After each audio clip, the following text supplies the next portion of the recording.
জুতোটা তো ছিঁড়ে গেছে, আমার জন্য নতুন জুতো কিনে এনে দিতে হবে। ঠিক আছে মনা, 100 টাকা আছে, এটা দিয়ে তোকে একটা সস্তা জুতো কিনে দেবো। তোর এই জুতোগুলো ছোট হয়ে গেছে, চল বাজারে তোকে নতুন জুতো কিনে দেবো।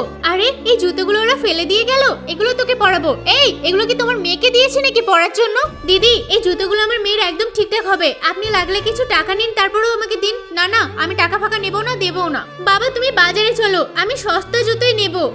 বাবা আমাদের সিঙ্গারাগুলো কিন্তু খেতে খুব ভালো হয়েছে। তাই নাকি মনা? তুই এখানে বস, লাগলে আরো খা। ভাই আমার ছেলেরও সিঙ্গারা খেতে ইচ্ছে করছে, ওকেও একটা দুটো দিন না। বাবা একদম ওকে সিঙ্গারা দেবে না, আমি আপনার ছেলেকে সিঙ্গারা দিতে পারবো না, আপনারা এখানে যেতে পারেন। না আমি সিঙ্গারা খাবো, না আমি সিঙ্গারা খাবো। দেখুন না ভাই কত জেদ করছে, একটা দিন না। দিদি সবকিছু টাকা দিয়ে পাওয়া যায় না, ওই দিনও তো আমি আপনাকে টাকা দিতে চেয়েছিলাম, আপনি কি দিয়েছিলেন? আন্টি আপনার ছেলেকে বোঝান, আমি তো ওই দিনকে জেদ করিনি, তাহলে ও কেন জেদ করছে?